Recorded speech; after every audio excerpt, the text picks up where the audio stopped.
Assalamualaikum dan salam sejahtera kepada rakan-rakan, tidak lupa juga kepada Profesor Madya Dr. Nur Azimah binti Zakaria.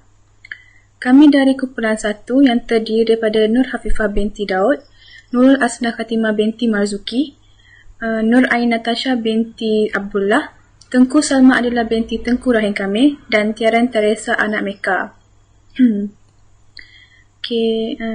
Saya mulakan dengan pengenalan daripada tajuk tugasan duang kami, iaitu Hikayat Melayu sebagai cermin dan wacana dagang. Terlebih dahulu, kanun merujuk kepada teks sejarah Melayu yang dianggap sebagai model kepada penulisan genre annal atau silsilah.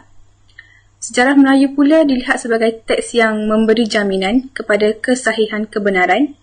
Pengarang tradisi adalah seorang penyalin dan penterjemah kerana dia boleh menyadur, merombak dan menyesuaikan sesebuah karya yang asli supaya menjadi karya yang lebih menarik berdasarkan cita rasanya dan mengikut kepada budaya yang melahirkannya. Peranan pengarang sebagai dagang yang mengulang kembali teks kanun, iaitu sejarah Melayu, bagi menghasilkan hikayat Melayu dilihat mempunyai fungsi yang tertentu. Hikayat Melayu menceritakan kisah zaman sebelum Kerajaan Siap, iaitu kisah Kesultanan Melayu Melaka sehingga kepada kisah kemangkatan Raja Kecil sebagai seorang sultan yang berdaulat dan meninggalkan keturunannya, iaitu di sebelah anak gahara daripada Tengku Mahmud sehinggalah kepada zaman Tengku Akil untuk menerjui pemerintahan di Siap. Tengku Said telah mengisahkan hubungan darah yang berlaku antara Raja Kecil dengan Sultan Mahmud II sebagai peneraju utama cerita. Kelangsungan cerita dapat berjalan dengan lancar dengan beberapa episod yang dikaitkan secara langsung dengan kewibawaan Raja Kecil sebagai berdarah keturunan Melaka. Konsep daulat yang ada pada Raja Kecil adalah kesinambungan daripada konsep wa'adah yang berlaku antara Sri Tribuana dan Deman Lebar Daun dalam sejarah Melayu. Sebagai seorang yang berketurunan langsung dengan Iskandar Zulkarnain dan seterusnya Sultan Mahmud II, maka daulat yang ada pada diri Raja Kecil tidak boleh dipertikaikan. Hikayat Melayu bukan sahaja lahir sebagai dokumen budaya atau sastra, namun kelahirannya amat penting pada zaman dan keturunannya. Salam sejahtera, saya ucapkan kepada pensyarah dan juga rakan-rakan sekalian. Saya Tiaran Teresa akan membentangkan poin yang pertama untuk Hikayat Melayu sebagai teks cermin dan wacana dagang. Poin yang pertama ialah legitimasi keturunan dan mitos keturunan. Secara umum, kecemerlangan karya sejarah Melayu ini bukan sahaja kerana ciri-ciri kesusastraannya yang halus dan mantap, tetapi karya ini juga adalah monumen budaya yang mengumpulkan timbunan khazanah, ilmu milik leluhur nenek-nenek moyang orang-orang Melayu, dan ianya juga merupakan satu-satunya karya yang menurunkan secara rapi genealogi Raja-Raja Melayu yang asal dan berbangsa, menghubungkannya dengan mitos-mitos kuno, tokoh-tokoh agung dunia yang mencakupi dunia udara dan laut, satu cantuman genealogi yang memadukan secara jelas segala ciri afdal yang perlu ada pada seorang raja yang sahih, yakni kesucian, kedaulatan dan kebesaran. Dalam sejarah Melayu, Raja Melayu diceritakan berasal daripada Iskandar Zulkarnain, raja yang berasal dari Makedonia. Salah seorang keturunan beliau, iaitu Raja Suran, telah masuk ke laut menerusi peti kaca untuk menyaksikan kehidupan di dasar laut. Semasa di sana, di dasar laut, Raja Suran tersebut telah berkahwin dengan seorang puteri, iaitu Puteri Mahtabul Bahari, dan melahirkan 3 orang putera, iaitu Nila Pahlawan, Krishna Pandita dan juga Nila Utama. Ketiga-tiga orang putera tersebut naik ke daratan tempat yang bernama Bukit Siguntang yang terletak di Palembang. Zuriat daripada Nila Utama telah berjaya membuka sebuah negeri di Melaka. Kebanyakan teks sastra sejarah seperti Hikayat Siap, Tufat Al-Nafis, Kitab Bustanus Al-Salatin, Sejarah Raja-Raja Riau, Keringkasan Sejarah Melayu telah mengaitkan keturunan raja-raja mereka dengan tokoh keturunan diraja dalam sejarah Melayu. Assalamualaikum dan salam sejahtera. Nama saya Tengku Salma Adila binti Tengku Rahim Kamil. Saya akan meneruskan pembentangan kami dengan poin yang berikutnya, iaitu perjanjian antara raja dan rakyat. Baiklah, dalam hikayat Melayu terkandung wa'ad di dalamnya. Wa'ad ini merupakan satu bentuk perjanjian antara raja dan rakyat. Wa'ad tersebut berlaku antara Deman Lebar Daun yang mewakili golongan rakyat dan juga Serita Ribuana yang mewakili golongan raja. Bertitik tolak daripada wa'ad tersebut, pengarang telah mencorakkan hikayat Melayu dengan memerihalkan kisah raja-raja yang berdaulat. Merujuk kepada hikayat Melayu, Raja Melayu dituntut untuk menjalankan pemerintahan yang adil, tidak berlaku zalim dan tidak membuat aniaya kepada rakyat jelata. Wa'ad yang termaktub dalam hikayat Melayu dibuat oleh Seri Teribuana dan Deman Lebar Daun. Dalam wa'ad tersebut turut dinyatakan bahawa raja yang bersikap zalim dengan memberi aib atau membuat nista terhadap rakyat, maka akan dibinasakan Allah, tahta dan negerinya. Sebagai contoh, raja yang menturuti wa'ad dalam sejarah Melayu iaitu pada zaman pemerintahan Sultan Mansur Shah. Sifat adil dan bijaksana beliau ketika memerintah dan memelihara keamanan Melaka daripada serangan Siam, serta ketika menjalinkan hubungan diplomatik dengan negara China dan juga Majapahit. Kesan daripada pemerintahan Sultan Mansur Shah yang adil dan bijaksana itu menyebabkan negeri Melaka terus aman dan makmur. Sebagai contoh, pelabuhan mereka juga bertambah maju, tiada pemberontakan berlaku dan sebagainya. Sebaliknya pula dapat kita lihat pada zaman pemerintahan Sultan Mahmud Shah. Sultan Mahmud merupakan seorang pemerintah yang zalim. Beliau sanggup melakukan apa sahaja bentuk kekejaman dan penganiayaan asalkan dapat memenuhi tuntutan hawa nafsunya, walaupun bertentangan dengan wa'ad yang telah dibuat. Kesan daripada pemerintahan itu, beliau telah kehilangan tahta di tangan Portugis dan akhirnya terpaksa melarikan diri sehingga ke akhir hayatnya. Sekian, itu sahaja daripada saya. Saya serahkan kepada rakan untuk sesi yang seterusnya. Assalamualaikum warahmatullahi wabarakatuh. Saya Nur Hafifah binti Daud akan meneruskan lagi pembentangan daripada kumpulan kami, iaitu kumpulan 1 dengan isi yang keempat, iaitu konsep taat setia dan unsur supernatural. Menurut Kamus Dewan edisi keempat, taat setia bermakna tidak berlaku curang, jujur dan setia. Manakala dalam hikayat Melayu pula, konsep taat setia masih lagi menebal antara golongan pemerintah dan juga golongan yang diperintah. Konsep ini dikaitkan dengan sifat supernatural yang wujud dalam diri seseorang pemerintah. Disebabkan unsur supernatural ini, maka seseorang pemerintah dapat menarik konsep taat setia rakyat terhadapnya. Sifat supernatural dalam hikayat Melayu dapat dilihat pada sifat yang dipegang oleh karakter Sultan Abdul Jalil Shah yang bukan sahaja berketurunan daripada Iskandar Zulkarnain, tetapi semasa baginda diparang oleh Megat Seri Rama, darah yang keluar daripada badannya berwarna putih.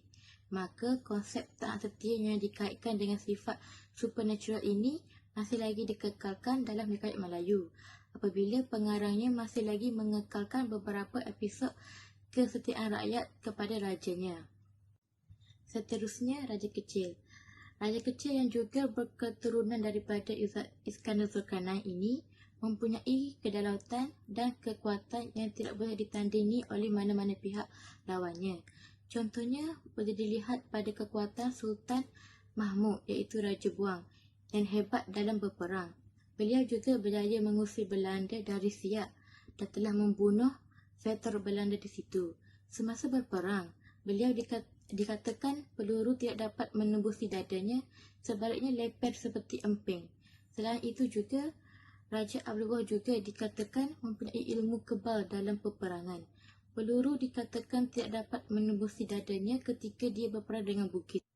Melalui sifat keberanian inilah yang memungkinkan rakyat berasa selamat dan terjamin berada di bawah naungan pemerintahan raja mereka, kerana mereka percaya jika seseorang raja itu mempunyai unsur supernatural dalam diri mereka, ianya akan lebih memudahkan lagi mereka untuk memimpin sesebuah negeri dan juga lebih memudahkan lagi rakyat mereka untuk berasa selamat dan terjamin.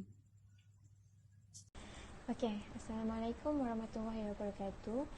Saya Nur Aina Tasha binti Abdullah dan saya akan meneruskan pembincangan kami dari kumpulan 1 dengan poin yang berikutnya, dan ini merupakan poin terakhir kami, iaitu ketepatan dalam pemilihan tema sebagai teks cermin dan wacana dagang. Okey, seperti mana yang kita semua tahu, teks Hikayat Melayu ini merupakan sebuah teks sastra sejarah dan ia sewajarnya membawa tema politik. Pemilihan tema politik ini menjadi perkara pokok dalam teks Hikayat Melayu. Peri Susu Galuh keturunan Raja Kecil Siak dan kisah datuk nenek moyang sebelumnya serta keturunan anak-anak Raja Kecil mewarnai keseluruhan teks Hikayat Melayu ini. Okey, zaman pemerintahan sebelum zaman pemerintahan Raja Kecil pula diwarnai dengan zaman pemerintahan Kesultanan Melayu Melaka, sehinggalah Sultan Mahmud II meninggalkan warisnya yang dikatakan sah dalam teks Hikayat Melayu ini, menjadikan cerita pemerintahan kelangsungan pewaris tahta kerajaan Johor diteruskan ke zaman pemerintahan Raja Kecil. Okey, seterusnya, kebesaran keturunan anak gahara menyebabkan anak Raja Kecil iaitu Raja Buang atau Sultan Mahmud disanjung dan diangkat sebagai pengganti bapanya, dan telah menimbulkan ketidakpuasan hati Raja Alam iaitu Sultan Ahlam yang juga anak Raja Kecil, tetapi Sultan Alam ni merupakan keturunan anak orang biasa. Maka bermulalah episod persengketaan di antara kedua-dua beradik ini, dan perebutan kuasa serta peperangan mewarnai keseluruhan hidup anak-anak Raja Kecil. Tema politik yang dipaparkan oleh Tengku Said ini mewarnai keseluruhan teks Hikayat Melayu. Pemilihan tema yang menarik dan tepat pada ruang masa dan tempat pada waktu itu dilihat sangat mempengaruhi minat pembaca di sekelilingnya. Walaupun pemilihan tema politik ini dianggap terlalu serius, tetapi masih lagi mempunyai fungsi hiburan apabila pembaca tertarik untuk mengetahui lebih mendalam mengenai pergolakan politik yang berlaku di dalam pemerintahan Siak dan perihal asal-usul raja-raja mereka. Okey, kepuasan hiburan kepada pembaca dan pengarang itu sendiri terpancar apabila pengarang dapat merungkai polemik dan kebenaran setempat mengenai kisah dan asal-usul keturunan di Raja Siak melalui jalan cerita yang menggunakan mainan bahasa seperti mitos, legenda, sehingga masyarakat aku serta mengakui bahawa pengarangnya cuba mewarnai teksnya dengan kisah-kisah yang menghiburkan. Okey, sebagaimana pengarang cuba menjadikan teksnya sebagai sebuah teks cermin kepada sejarah Melayu, maka peranan pengarang sebagai dagang dalam Hikayat Melayu ini memaparkan kepada kita bahawa pemilihan tema yang bersifat serius dapat memberi manfaat kepada khalayak dan dianggap sebagai suatu pemilihan yang tepat pada masa itu. Oleh itu, bertepatan sebagai sebuah teks cermin kepada cermin, maka tema politik memberi kesan yang lebih baik terhadap penghasilan teks Hikayat Melayu. Kesimpulannya, melalui Hikayat Melayu sebagai teks cermin kepada cermin, kita dapat melihat tentang keagungan dan kebesaran Kerajaan Melaka yang dulunya merupakan kuasa terbesar yang menjalinkan hubungan diplomatik dengan pelbagai negara seperti China, Majapahit, Siam dan sebagainya. Di dalamnya juga diberikan mengenai sistem sosial masyarakatnya, kebudayaan dan keagamaannya. Hikayat Melayu memaparkan ideologi politik zamannya melalui garapan wak adat, mitos dan legenda. Mitos dan legenda juga mempunyai fungsinya yang tersendiri. Okey, proses kepengarangan Melayu ini tidak lagi dikawal oleh istana kerana Hikayat Melayu ditulis atas perintah Tuan Wan Dewal. Maka lahirlah Hikayat Melayu yang dicorak dan dibentuk oleh Tengku Said sendiri. Dalam hal ini, Tengku Said dilihat melahirkan teks Hikayat Melayu adalah untuk menyusul-galurkan keturunan istana tersebut dari Kesultanan Melayu Melaka bagi mengangkat keturunan Raja Kecil Siak. Mitos dan agenda secara tidak langsung dapat meninggikan darjat golongan tersebut daripada rakyat biasa.